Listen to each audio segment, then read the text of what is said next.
CM Jairam Thakur Una जिले के विधानसभा क्षेत्र हरोली के दौरे पर पहुंचे हैं। एक तरफ उन्होंने नेता प्रतिपक्ष मुकेश अग्निहोत्री को उनके ही गृह क्षेत्र में घेरा, वहीं हरोली को 72 करोड़ से ज्यादा की सौगात भी दे गए। सीएम ने हरोली में 72 करोड़ से अधिक की योजनाओं के शिलान्यास और उद्घाटन किए। दुल्हेड़ में 3 करोड़ 50 लाख रुपए की लागत से निर्मित सीएचसी के नए भवन का उद्घाटन किया। साथ ही 4 करोड़ 68 लाख रुपए की लागत से गेंदपुर में 33 केवी सब स्टेशन का शुभारंभ किया। सीएम ने हरोली विधानसभा क्षेत्र के लिए कुल 10 परियोजनाओं के शिलान्यास और उद्घाटन किए हैं।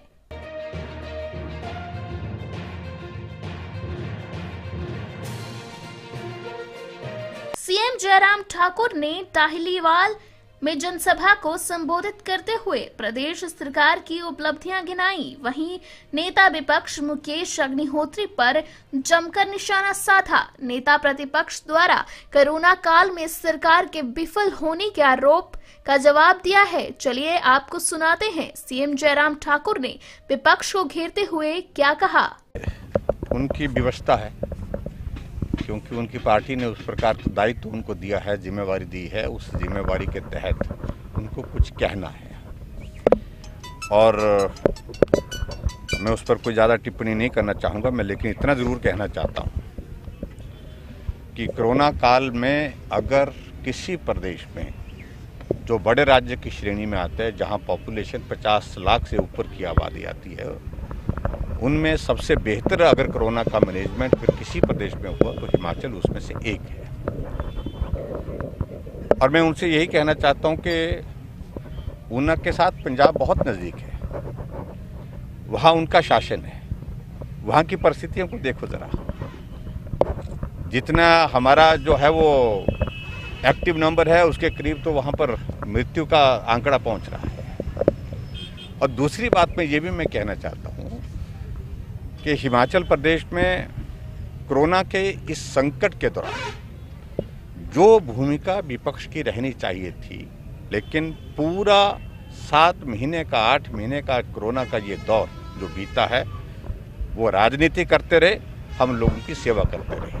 साथ ही रमेश धवाला की नाराजगी को लेकर पूछे गए सवाल का जवाब देते हुए सीएम जयराम ठाकुर ने कहा कि रमेश धवाला हमारे परिवार के सदस्य हैं। ये घर की बातें हैं, हम करेंगे इसमें। सीएम जयराम ठाकुर ने ऊना जिले के हरोली विधानसभा क्षेत्र में प्रस्तावित बल्क ड्रग पार्क के लिए दावेदारी मजबूत करने की बात कही है।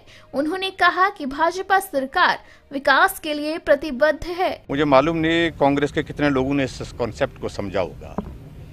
मैं ये जरूर कहना चाहता हूं कि भारत सरकार ने 3 जो बल्क ड्रग फार्मा के बड़े जो क्षेत्र में जहां इंडस्ट्रियलाइजेशन होगा, 3 को स्वीकृति दी है। और 3 में से उसमें बिडिंग का एक कॉन्सेप्ट हमने डेवलप किया। कंपटीशन होना चाहिए हर प्रदेश में, और हिमाचल प्रदेश ने इसमें बिडिंग की है और बिडिंग भी बहुत अग्रेसिवली की है।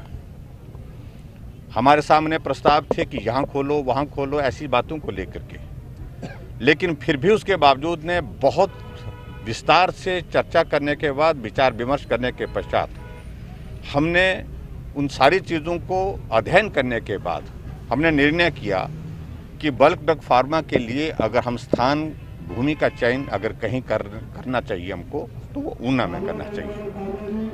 और एक ऐतिहासिक ये एक निर्णय हमने लिया है और मैं उम्मीद में हूँ कि 3 में से एक हमारा बल्क ड्रग फार्मा जो है हमारे हिस्से में आएगा, निश्चित रूप से आएगा।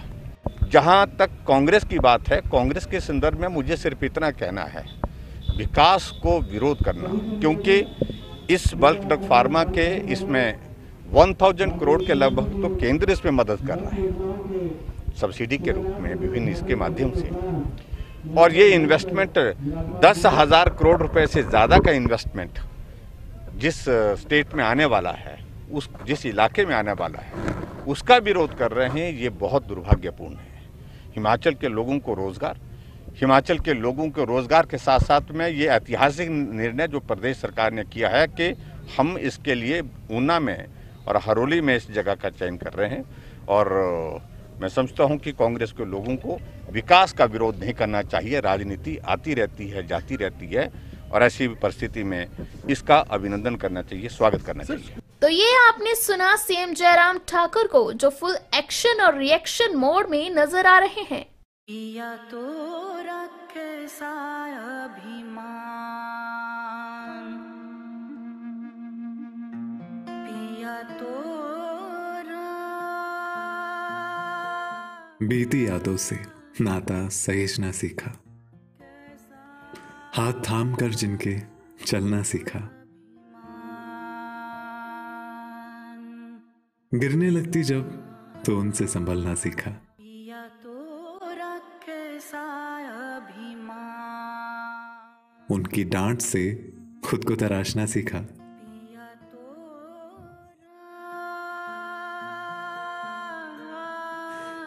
घर से दूर होकर भी दिल को हमेशा यह एहसास रहता है, उनका प्यार और फिक्र हमेशा मेरे साथ रहता है।